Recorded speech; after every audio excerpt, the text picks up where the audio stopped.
This video is made possible by Vincero watches, luxury handcrafted watches at fair prices. You can check them out at vincerowatches.com/biographics, link in the description below.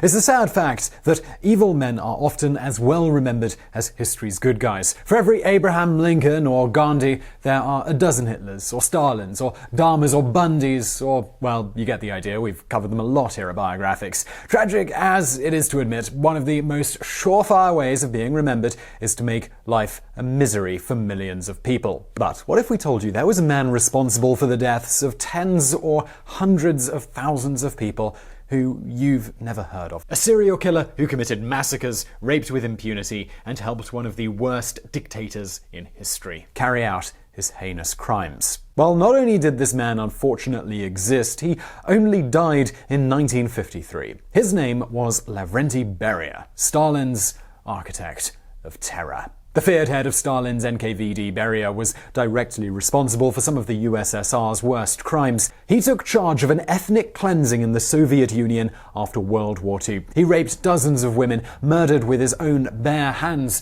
and once sent over 22,000 people to their deaths with a single swipe of his pen. In the video today, we're looking at the gruesome story of the man whose name once made half of Europe tremble in fear, and how he came to vanish from the history books.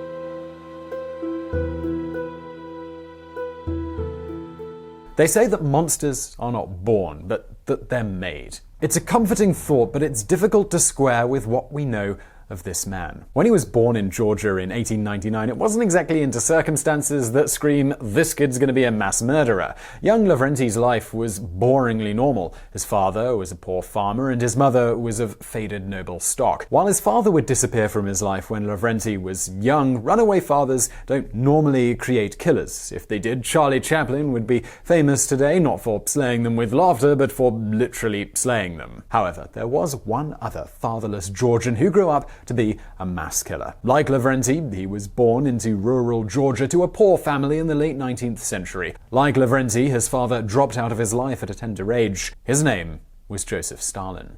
Not that the two men knew each other in Georgia, or anything as narratively pleasing as that. Stalin was over 20 when Lavrentiy was born. In 1916, as the communists prepared to detonate a revolutionary bomb that would shake the world, Lavrentiy was a simple nobody studying engineering in Baku, which is modern-day Azerbaijan. It wasn't until the upheaval of 1917's February Revolution that Beria even joined the Communist Party. But that joining of the Communist Party, well, it would turn out to be a heck of a career move. Barely was the ink dry on Beria's membership card than the tsunami of the October Revolution came crashing over Europe. One of the single most significant events of the 20th century, the October Revolution saw the Bolsheviks seize control of Russia, bring Lenin back from exile, and begin the entire process that would soon lead to the Soviet Union. For Beria, this was a right place at the right time sort of deal. The new communist recruit got enthusiastically involved in counterintelligence in Baku,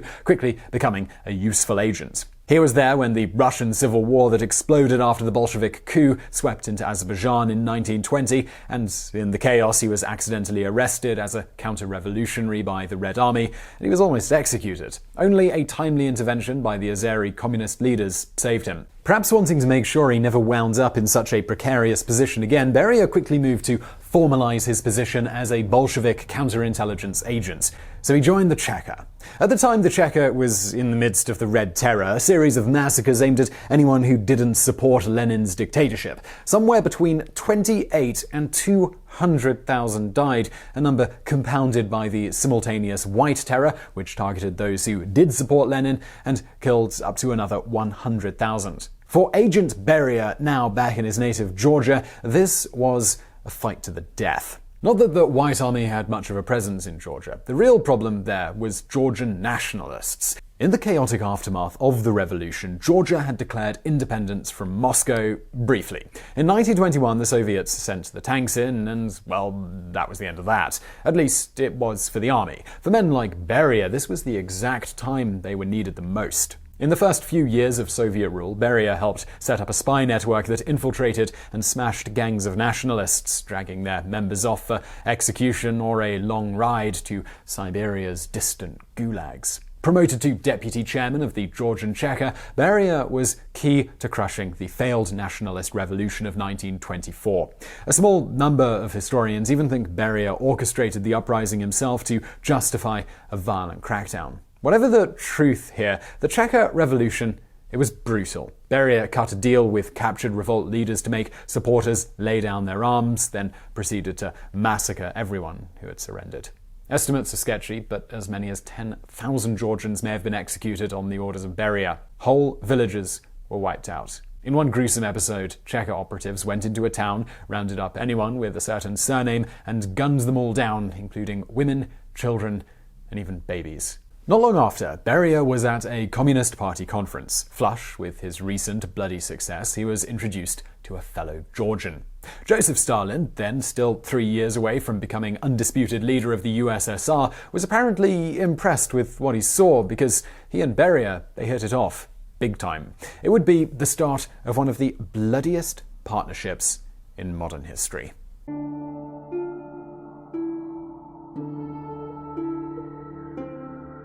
The next few years of Beria's life can be divided into two distinct categories: consolidating his power base in Georgia and furiously brown-nosing Stalin like a sentient suppository. The butcher of Georgia slowly slithered his way up the greasy pole of power, dispatching enemies here, sending innocents off to the gulag there, and other such things. As his brutality grew, so did his stature. Beria rose to party chairman of Georgia, where he instituted a personality cult around himself that was based on Stalin's. This was a remarkably difficult act to pull off. While imitation might be the sincerest form of flattery, anyone in the Soviet system who built a power base to rival Stalin tended to wind up with a terminal case of death. It might have helped here that Beria was a magnificent suck-up. Every time he saw Stalin, he showered him with praise. He took over the dictator's vacation security detail, even built a holiday home next to Stalin's villa in a near-identical style, but of course smaller. If there was one thing Beria knew well, it was how to appeal to Stalin's vanity. By 1934, Beria was one of Stalin's cheerleaders on the party's all-important Central Committee and one of the walrus-moustached leader's confidants. He had been promoted to chairman of the entire Transcaucasian region, which is modern-day Georgia, Azerbaijan, and Armenia. For an average kid from Nowheresville, this was probably higher than he'd ever expected to rise in his wildest dreams. But Beria was nothing if not ambitious.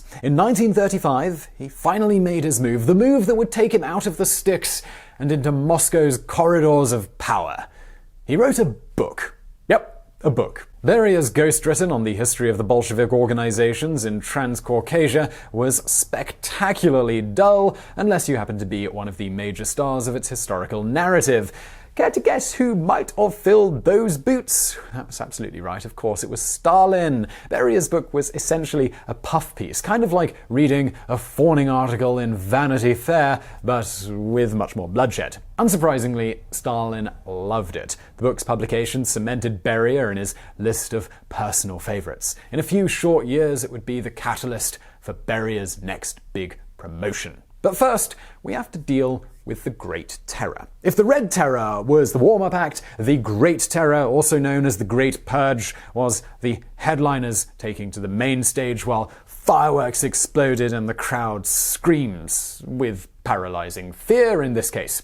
Launched in 1934 following the assassination of Sergei Kirov, it began as a clearing of the Communist Party's ranks before ballooning into a general cleansing of the entire USSR. Random quotas were distributed in republics like Transcaucasia, ensuring anyone could be snatched off the streets and executed at any time. Scientists, artists, soldiers, peasants, foreigners, ethnic minorities, and more were all wiped out. Children of dissidents were shot for the crimes of their parents. Today, it's thought that a bare minimum of 750,000 people died, with some estimating the figure is twice as high as that. The architect of all this terror was a man known as Nikolai Yezhov, the head of the NKVD, which had eventually succeeded the Cheka. But Yezhov, he didn't work in a vacuum. In the local republics of the USSR, men like Beria enthusiastically followed his lead. Under Beria's watch, Transcaucasia became a sea of blood.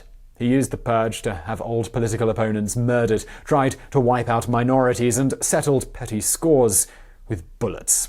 It was a crazy, horrifying time, and anyone could have been next. And Beria, he very nearly was. By 1938, Yezhov was in a killing frenzy. A friend of Beria's in Moscow sent him an urgent message saying the NKVD had added him to their list of targets. Terrified, Beria did the only thing he could. He caught a plane to Moscow and begged Stalin for his life.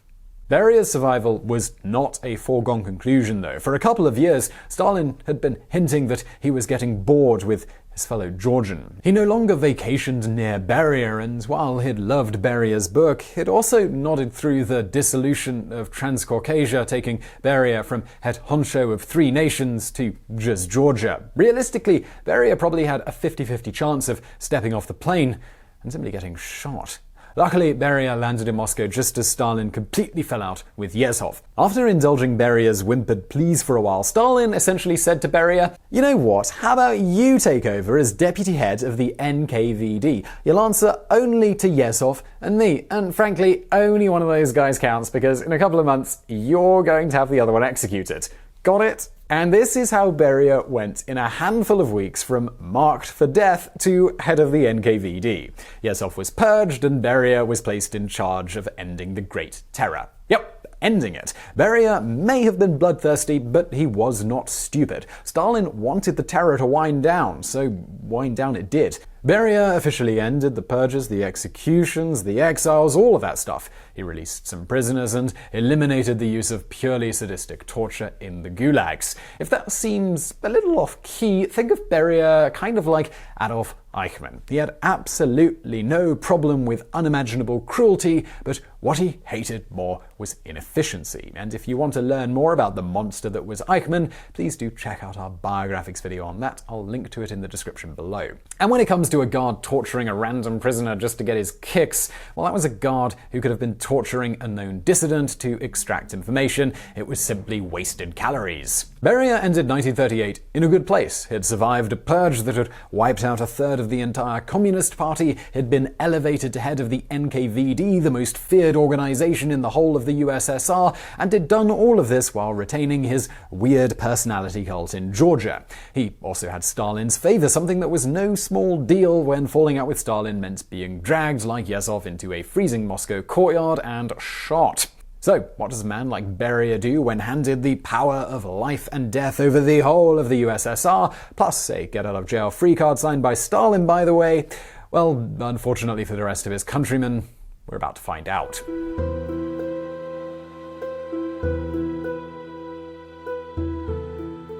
Katyn is a tiny community in the far west of Russia, near the Belarusian border.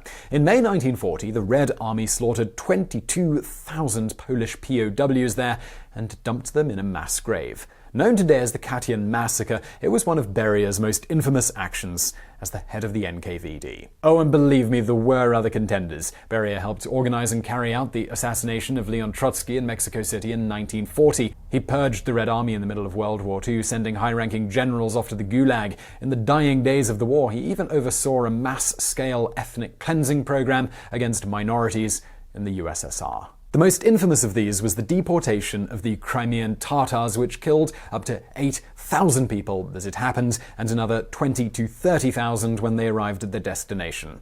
All this carnage earned Beria the nickname the Soviet Himmler. But it's Beria's unofficial actions that sit uneasily today. In his spare hours away from the NKVD and supervising the Soviet atomic bomb project, Beria had a gruesome hobby that he pursued with psychopathic diligence. This hobby was being Moscow's rapist-in-chief. After dark, Beria would be driven around Moscow until he saw a pretty girl. His goons would then kidnap her and bring her to Beria's mansion in the suburbs. There, Beria would wine and dine the unfortunate wench, take her to a spare bedroom, and rape her. Girls who suffered at his hand would be handed a bouquet of flowers the next morning as they left the house. Taking it would mean the sex had been consensual. Refusing it, well, there are conflicting stories. Most accounts suggest a girl who refused Beria's gift could see her family sent to the Gulag. But there are other, even darker possibilities. In the 1990s, the Tunisian embassy moved into Beria's old mansion. While doing work, they found the bones of dozens of teenage girls buried in the garden. It seems Beria's deviant appetites, they did not stop with rape. Beria's predilections were an open secret amongst the USSR's higher-ups. Stalin himself once told his own daughter to never accept a ride from Beria. Nikita Khrushchev, himself no stranger to murder, openly both feared and loathed the head of the NKVD. Yet Beria's star kept rising and rising. Some have even suggested Beria was the clear choice for the next head of the Soviet Union in the event of Stalin's death. So now you might be wondering, well, why didn't that happen? Well, in order to answer that question, we need to skip ahead to 1953, to the death of Joseph Stalin.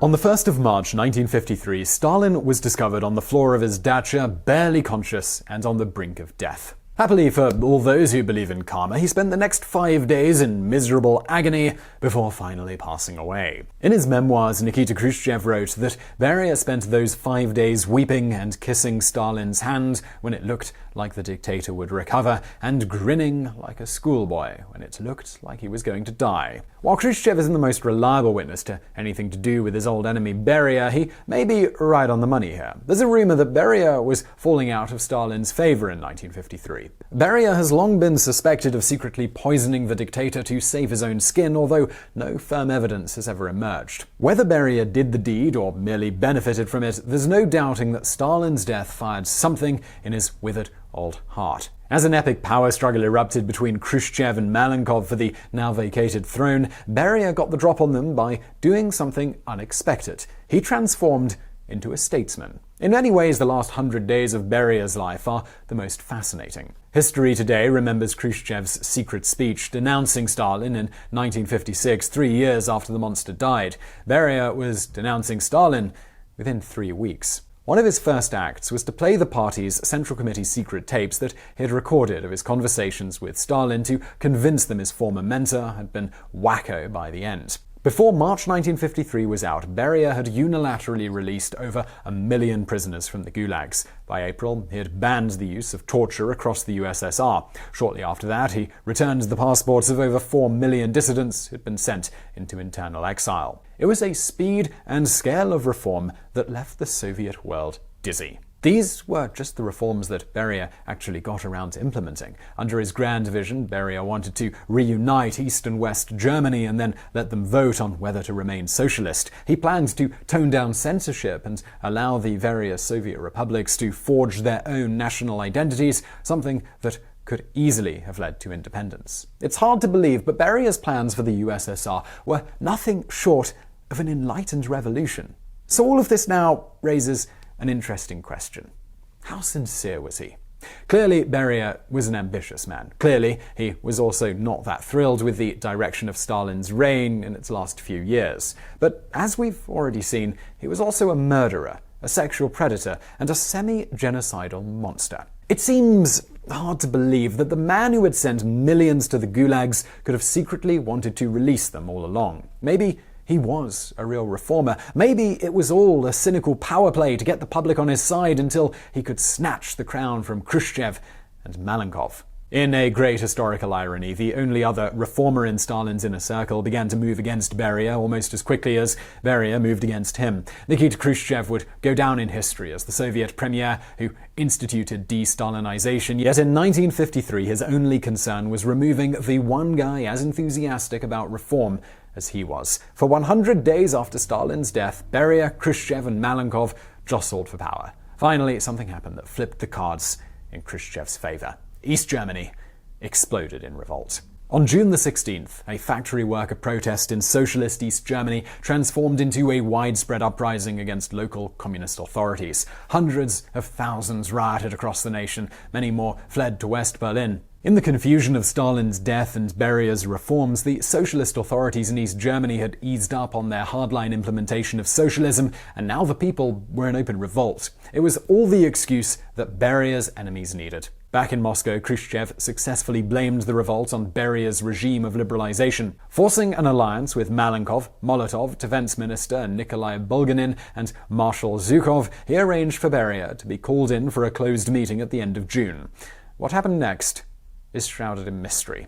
Khrushchev apparently read a speech furiously denouncing Beria's crimes and branding him a traitor. The climax was meant to be a signal for Malenkov to push a hidden button summoning Zhukov's men, but in the heat of the moment he forgot, and Beria was able to beg his friends for his life before the officers finally rushed in. After that, everything's just speculation. One version of the tale has it that Beria was dragged out to an anteroom and shot in the head before he could even figure out what was going on. Another has it that he was smuggled out past his own guards and brought to a grotty basement where men versed in NKVD interrogation techniques turned Beria's own methods upon him. Some say he was tortured, others say he was simply imprisoned before being pulled before a kangaroo court, tried, and executed by firing squad. The only thing we know for certain is that at some point between June the 26th and his official trial on December the 23rd, he was killed. Many sources contend that Beria was dead long before his case went to court, and his trial was just a rubber stamp for actions already taken. It's said that his body was incinerated and his ashes scattered with a giant fan. Perhaps unsurprisingly, many of his NKVD associates were also rounded up and executed. Beria had been stuffing the agency with loyalists from Georgia for years, and a bloody purge of the whole outfit was inevitable. With his death, Beria disappeared from history. His name was scrubbed from Soviet records. The mere mention of him was frowned upon. His reforms, they were reversed, only to be partially implemented again by his old enemy Khrushchev just a few years later. Today, those living in the West have barely heard of him. But Beria left a peculiar mark on history, or maybe perhaps a stain. On the one hand, he was personally responsible for hundreds of thousands of deaths. He also raped countless women and was probably a serial killer and left millions of lives shattered in his wake. But he was also the first reformer to briefly lead the USSR and the first to dare to talk about de-Stalinization. With his reforms, he could have ushered in a thaw in the Cold War, or he could have simply stepped the repression right back up again after his enemies were liquidated. Was he simply a monster? Or was he maybe something more? As is so often the case with history, the answer can sadly only be, we'll never know. Now, just before we end today's video, I do want to take a moment to tell you about Vincero watches. I'm wearing one of these right now. This is a Vincero chronograph. As well as keeping perfect time, it's got a timer, the 3 dials in the back there. They look great, but they also serve the function of a timer. I picked out a watch with a blue and silver combination, but there are loads of options on the website. You'll be sure to find something that suits your style. And your wrist size, by the way. I have tiny little wrists, so they sent me a smaller version of the watch. So that's really great. It fits perfectly. Now, I've been putting this watch through its paces over the last few weeks, and it's still looking as good as the day I took it out of the box. Great durable leather, no scratches on the face, anything like that. It's really looking grand. Vincero believes that luxury isn't about price or specification. It's about detail. It's about craftsmanship, and Vincero watches, they have a lot of that. Unlike many other watches on the market, Vincero isn't about minimalist style. It's more about that classic great look of a watch, which is something I personally love. I think this really sets itself apart from other watches on the market. It's really a good-looking thing. Further, by selling direct to the customer, Vincero can deliver a great watch at about 1/10 of the price that you might expect. So go check out the full range of watches at vincerowatches.com/biographics, link in the description below. Also use the code biographics on checkout for a special discount. Thanks to Vincero Watches for sponsoring this video. Thank you for watching. Don't forget to subscribe, like, all of that good stuff, and I'll see you in the next one.